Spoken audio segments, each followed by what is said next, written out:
And we kick off this evening with a look at the cinema. I'm not a complicated man. I like cinema. It's beautiful, beautiful cinema. Cinema history come to life. I found my solace in the small cinema I went to every Thursday night. I'm a professor of cinema. I go to the cinema for the stories. There was no competition between the cinema and seminar. I mean, it's not within the realm of conventional cinema. And now, here's Payson Johnson with a cinema review.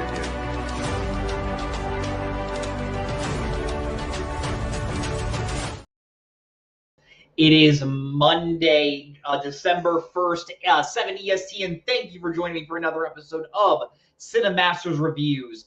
Took last week off, wasn't able to see more than one movie. Really happy I was able to see movies over the holiday break. Hope you all had a really nice Thanksgiving. I had a really fun Thanksgiving with my family. Was also able to see some movies. Really excited to talk about them tonight. We're going to be reviewing Wake Up Dead Man, the third film in the Benoit Blanc franchise, as well as Zootopia 2. I say we jump right in, starting with our first review of the night, that being Wake Up Dead Man, directed by Rian Johnson. As I said, this is the third film following the Southern detective Benoit Blanc, played by Daniel Craig. We first saw him in 2019 with Knives Out, and then we first saw him in 2019 with I'm so sorry, everyone. I'm trying to figure out why it's giving me a...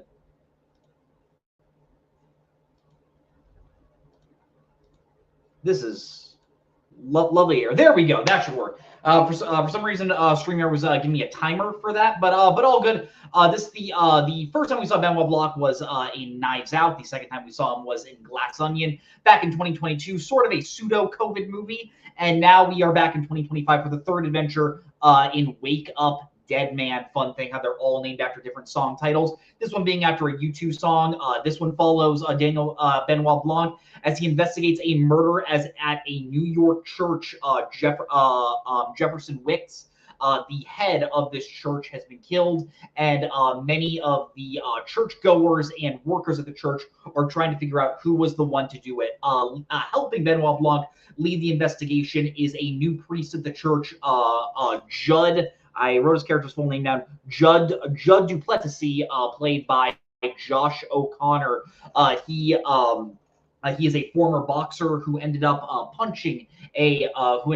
killing someone in the ring, and now he is transferred over to this church and has converted to Catholicism to find peace. And he is also very motivated to find out who was the one to kill Jefferson Wicks, played by Josh Brolin. If you've seen any of the Benoit Blanc films, you know that Rian Johnson really loves taking different elements from classic murder mysteries. Obviously, he's a big Agatha Christie fan.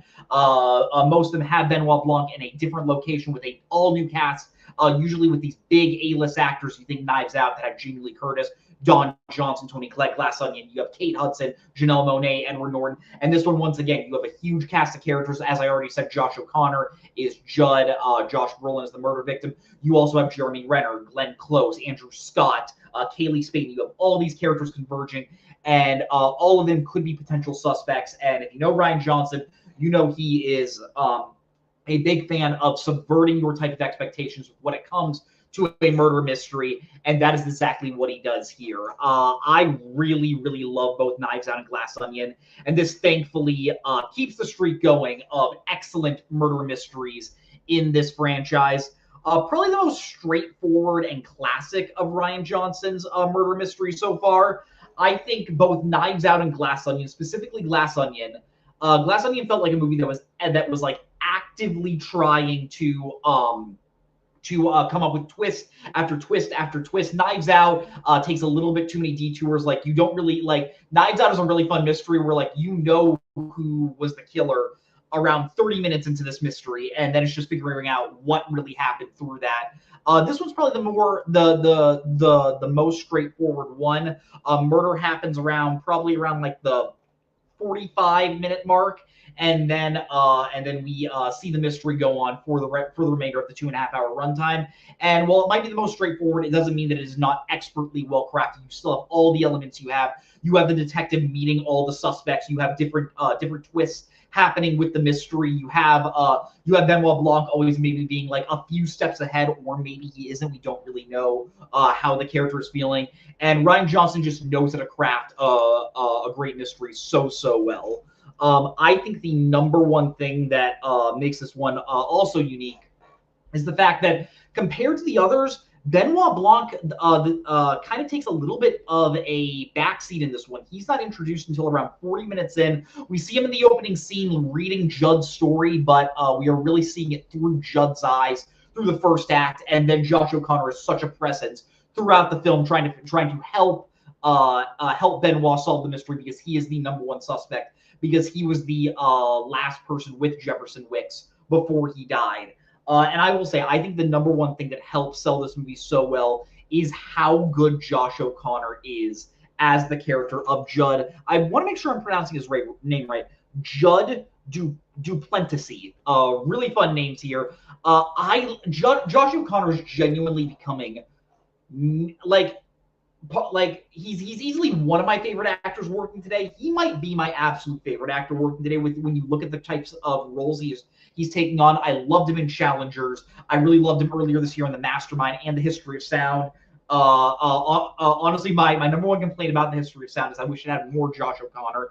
And the fact that Rian Johnson trusted Josh and put so much of the movie on his back shows you how great of a performance this is. I think Judd is such an interesting character where he is coming into this church and he clearly sees that both the person that is running it in Jefferson Wicks and the people that attend the sermons, that attend the services, are obviously not there to learn the gospel and learn the scripture for the right reasons. They're there to have their scriptures back up their sort of like archaic beliefs. And Judd is obviously very upset about that, because he views religion as a way to save people. He views it through the good and the good part of faith. And in a way, Judd is a very optimistic character, but I think he is a very stubborn to a point, and his strong willness is what keeps the film on such a positive light, even though this is probably one of the more dreary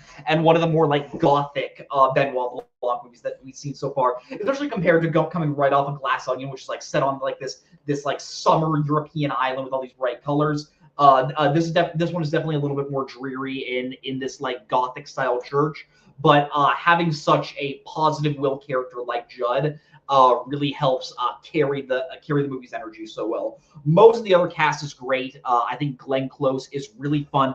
I didn't write her character's name down, but I'm going to look it up right now. Glenn Close honestly steals the show plenty of times as someone that works the church. Martha Delacroix, she has like you learn through her, she's the one that's been at the church maybe the longest aside from Jefferson, and all the ways that she all sort of like the little secrets that she has. She has a history with so many of the different characters, and Glenn Close plays these creepy elements really well. She seems like she's having the time of her life with this script. Jefferson Wicks, Josh Brolin. Anytime I see Josh Brolin, I have a ton of fun with him, and he's playing like this really macho priest that is like all these people. You quickly learn with the way he's saying, with certain things he's saying, that he's very clearly lying to the people that come to the church. He's like Kaylee Spaney's character has a very tough time walking, but she is really rich, so he keeps telling her that if he keeps praying and she keeps praying and she keeps giving him money, that she will be able to have the ability to walk. And just like he's telling like these such like clear lies, but everyone believes them because they want something to believe. And I think Rian Johnson is doing a really great job creating a commentary on religion and why people do go to certain faiths, even though the people running those faiths don't always have the best intentions. Yeah, Josh Brolin is great. Jeremy Renner is really fun in this. Andrew Scott honestly has some of the funniest scenes in this film. I think a lot of the commentary on religion comes from him. He plays this struggling sci-fi author who is really trying, who is in like a downturn in his career, and he's blaming it on the fact that the pop culture has gotten too woke, and that is the reason why he thinks his books are failing. Really funny stuff there. Kerry Washington plays a lawyer, and her son makes these like alt-right YouTube videos taking Jefferson Wicks's sermons and like making TikToks of them. Yeah, a ton of fun stuff. Almost every single cast member is really great. The only cast member that I think is kind of weak is Mila Kunis as Chief Geraldine Scott. She's introduced a little later in when the mystery starts ramping up, because she is the cop that is helping Benoit and Judd. Mila Kunis is an actress I do like, but I don't think she is given a ton of stuff to work here, and I just don't think she is all that funny in this role that I think could have had that I think could have been really funny. Honestly, if you would have asked me who's an actor I think could have pulled this role off more, if you would have cast like a Margaret Qualley in this role, I think she would have had a ton of fun. But Mila Kunis just playing the straight man, there's just nothing all that really special there. She's probably the one weak link amongst the cast. Thomas Hayden Church plays the groundskeeper at the church, who is a former alcoholic. And without spoiling too much with what happens with this character, he's also gets to do a lot of fun stuff. So yeah, whole cast is great. Josh O'Connor, easily the standout. One of my favorite performances of the year. Yeah, I've already talked about this, but I want to talk about it a little more. Each movie in this franchise, Rian Johnson is using the mystery to give a commentary on certain themes that are happening right now in our country. The first one, a lot of it with Ana de Armas's character, was a lot about how we treat immigrants, how we treat people that are of a lower class than us, even people in the left, like the elite left, how they still might see people less than. I think Rian Johnson did that really well. Glass Onion is obviously about how the tech revolution and how tech bros are taking their startups and are essentially destroying art in a way. Really love the commentary there. And yeah, I love what Rian Johnson is saying about how there are, in my opinion, some bad people out there that are taking what the Bible says and people with faith that just want something to believe in, and noticing that they might not have the strongest will and are able to manipulate their view of faith to have a more angry outlook on the world, and how they can benefit from that through a monetary value. Because I think that there was a line there's a scene where something is revealed about Jefferson Wicks, and one of the characters says, "Don't worry, Jefferson, we will follow you whatever you do. You can pretty much kill someone, and we will still support you regardless of the mistake you make." And I think the commentary obviously is not subtle there, but I think we are seeing that a lot in our media, that like, wow, certain people will just follow someone even when they do like the most heinous and horrible things out loud. And I think this movie is tackling that in a really smart way. And I also love that it does show like, hey, when faith is used for good, when you do have people come together in the love of something, in this case, in the love of God, in the love of Jesus, it can be really powerful, and it will always be able to overpower the people that are trying to take advantage of a situation. And I do think that is really strong of what Rian Johnson is saying. I think in terms of direction, I think this is maybe the best directed of the three films. The scope and like how Rian Johnson shoots these church scenes, excellent production design. Like, we are really only in like one setting throughout the entire film, and you know exactly where everything is on the church grounds. And I think that's really fun for a movie that's all shot in one location. There are points where Benoit and Judd might go to a bar outside to like investigate certain things, but for the most part, we are really just on the church and on the like courtyards and on the grounds that cover the church. And Rian Johnson gets a lot out of that in certain parts of the mystery of like where certain characters are in certain situations. Yeah, really well done here, and And in terms from a directing style, I think this is easily the most cinematic. There are certain shots where Rian Johnson plays with the sound, with the score, and I think that's really fun. Honestly, this movie's around 2.5 hours, and honestly, the mystery kind of flies by with how it reveals its twists very intentionally. At no points do we feel like the plot is really dragging on. Maybe a little towards the end where it gets a little too monologue heavy with how we finally start seeing why everything was going on, who was involved with the mystery, who really did kill Jefferson, why he died, what he was maybe doing, and certain twists about certain characters are revealed. In the end, in like a ton of monologues, but honestly, I didn't really care because the monologues we get towards the end, specifically the final one where the killer reveals themselves, amazing, absolutely astounding. Maybe some of the best things that I think I've seen Rian Johnson do throughout his career, and I'm not just talking about his franchise, as someone who loves Brick, who loves Brothers Bloom, who really likes Looper, and who really likes The Last Jedi. Like some of the stuff he's doing in the final scene is just super fun. And yeah, so like while I do think the ending might get a little bit cluttered with how exposition focused it does get, with how it like we really need to wrap up this mystery and tell you every single little detail. With the way these movies are kind of structured, you kind of have to do that. You don't really want to be left with like, oh, what really was going on? You do want those answers. And I'll be honest, I genuinely didn't see who the killer was coming. I haven't really been able to see in any of the, maybe Glass Onion, I was able to kind of predict what was going on, but honestly, other than maybe like a hair in that one, and that one still has a lot of twists. I think Rian Johnson is really great at keeping you guessing with these mystery films. And yeah, honestly, I could take 20 more of these. I want to see Benoit Blanc again in a new setting with a new cast. I would love to see Judd in some way accompany him. With how much I did love that character. Probably isn't going to happen because none of the characters from the original, from any of the other previous movies, return for the next movie. So it's probably just going to be Benoit Blanc. But if we get another one of these movies with Rian Johnson in the director's chair, I will be a very happy man.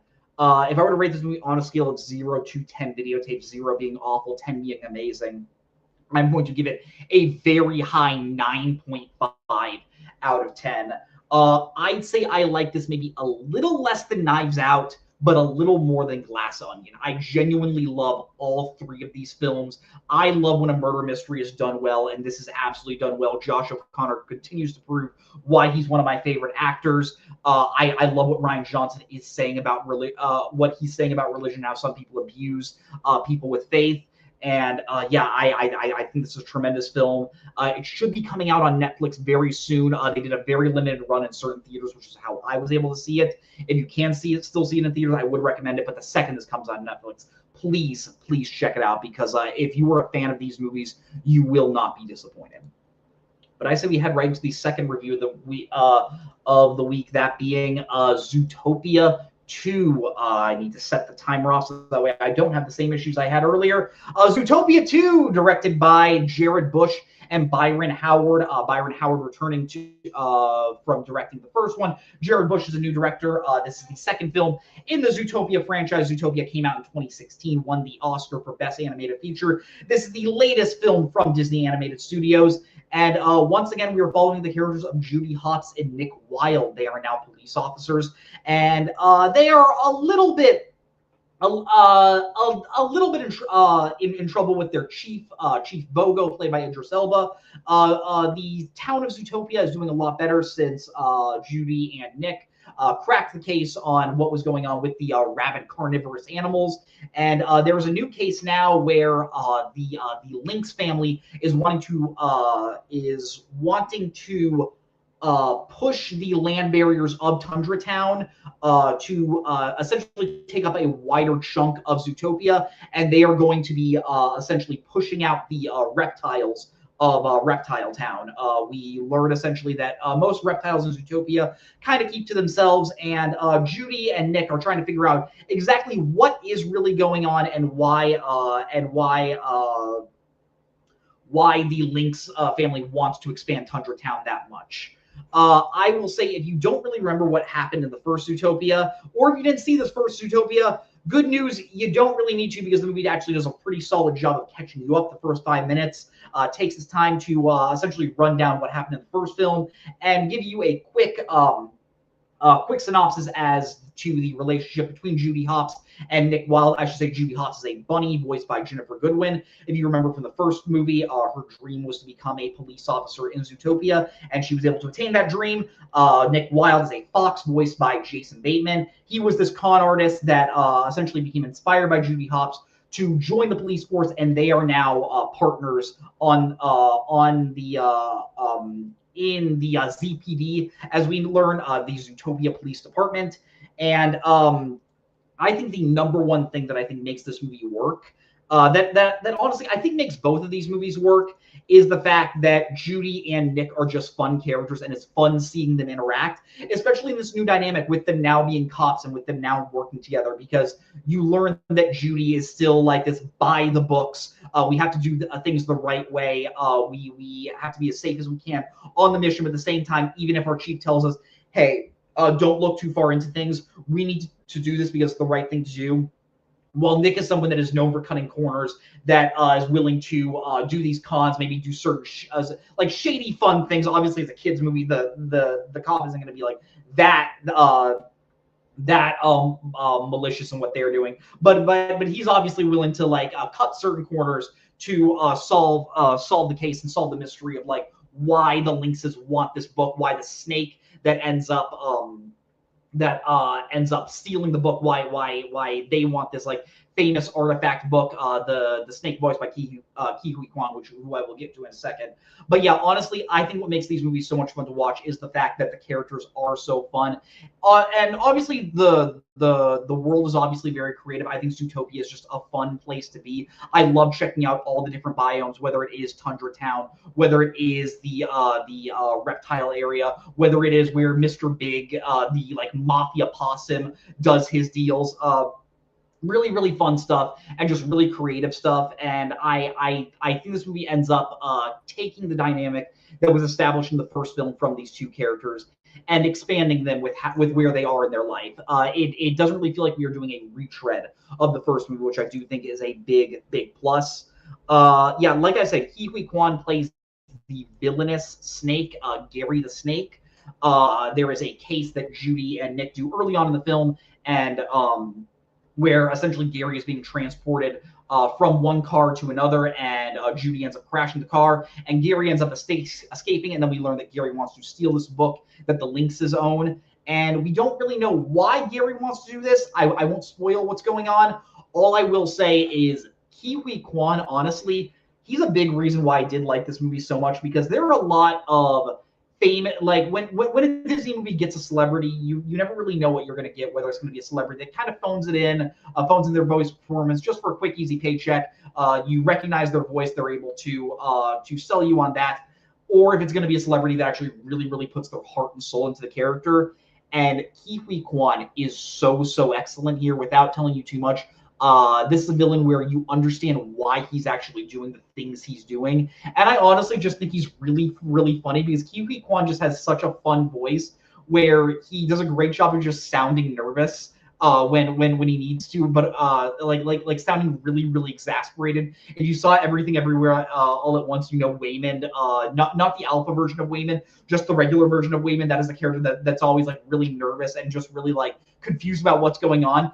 Ke Huy Quan kind of takes that energy into Waymond, maybe not so much confused, but has that like exasperated, like big breath energy. And honestly, his character is really, really fun in what they have him do. I will say, with this being a mystery, with you trying to figure out like, okay, why does Gary want this book? What secrets are the Lynxes trying to keep secret? I will say it doesn't work too well as a mystery, not necessarily because you realize early what's going on, because I do think the movie does want you to know like why the Lynxes don't like the reptiles and why the reptiles are trying to essentially clear their name.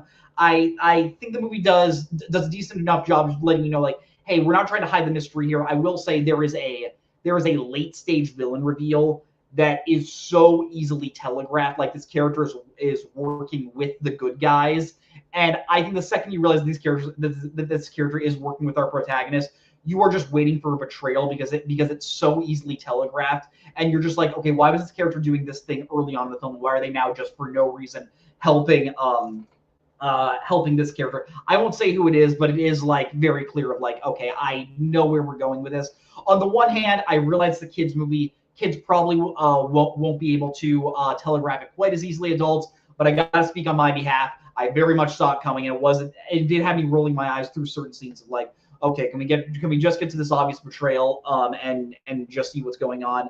I will say the animation of this film is absolutely gorgeous. Like, not only are all the locales like super colorful, super pristine. Disney usually takes a lot of time and with making their animated films look really, really good. But I think it really does work here with how bright and vibrant all the colors are. I will say the actual like action of the film and just all like the little chase scenes and the scenes where characters are in peril. It feels like it was animated a lot faster than a lot of Disney movies. Like Disney is usually known for having their characters take like these big, wide sweeping movements, really taking time to like really show up the landscape. And in this movie, when you're having Judy and Nick like chase after characters, and you see them like chasing their cars through all of Zootopia, like zipping past, making these like sharp turns, it honestly kind of felt like it honestly felt like a Warner Brothers animated film, or even like The Bad Guys, which came out a few years ago and obviously had a sequel come out this year. And it's rare to see Disney do such a like quick, fast-paced animated movie like that. And I do think that was a really, really smart touch. The last thing I want to touch on with this review is I think the metaphor for prejudice works a lot better in this one than the first. The first one, I think, like both Zootopia movies, I think have all the great, like the best of intentions in the world with how they show how like characters in Zootopia are prejudiced against different animals. But I think with the first one of showing like, hey, the carnivorous animals in this world are looked down upon because they have the ability to go rabid and just become like meat hungry. I honestly think it was very, very mishandled with the images of how they show those animals and like how that's obviously supposed to represent the real world parallel. When you think of that through an adult eyes, you're just like, I'm not sure if this is the smartest way to portray this issue. I think how this movie shows the idea of certain groups of people pushing certain people out of their home and how that's been handled through history. I think that is actually very, very well done in this movie, especially when you realize this movie is intended for kids. Obviously, as an adult, it's probably going to be nothing new of seeing these rich Lynx characters pushing all the reptiles out of their home in order to create land for them. Obviously, that is a very clear theme for gentrification. But if a kid is learning this, it's not going to feel very like heavy-handed or not going to feel too like forced upon you. And I do think it is handled in a fairly respectful way.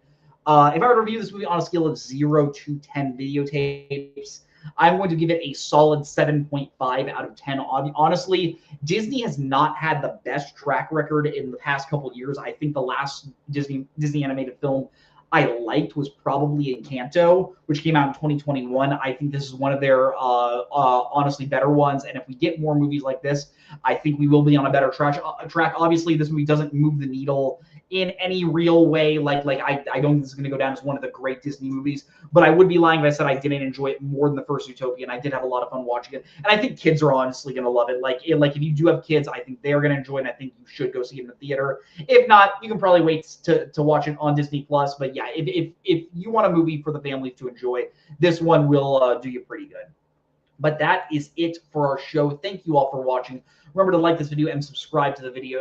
Remember to like this video and subscribe to the video so it helps grow our channel a lot. No show next week. I'm not going to be able to see too many new releases. Just have a little bit too many stuff going on. I think we have 2 more shows before the end of the year. So excited for that. Year's starting to wind down as we all get ready for Christmas. But yeah, thank you all for watching. And as always, watch more movies. And the award for most vapid film review of the century goes to... Okay, movie review. Okay, I thought it was Beauty. And he's now in cinema hell, where one day we'll all be reunited. This is me at the Regal Cinema crying as I did through much of the film.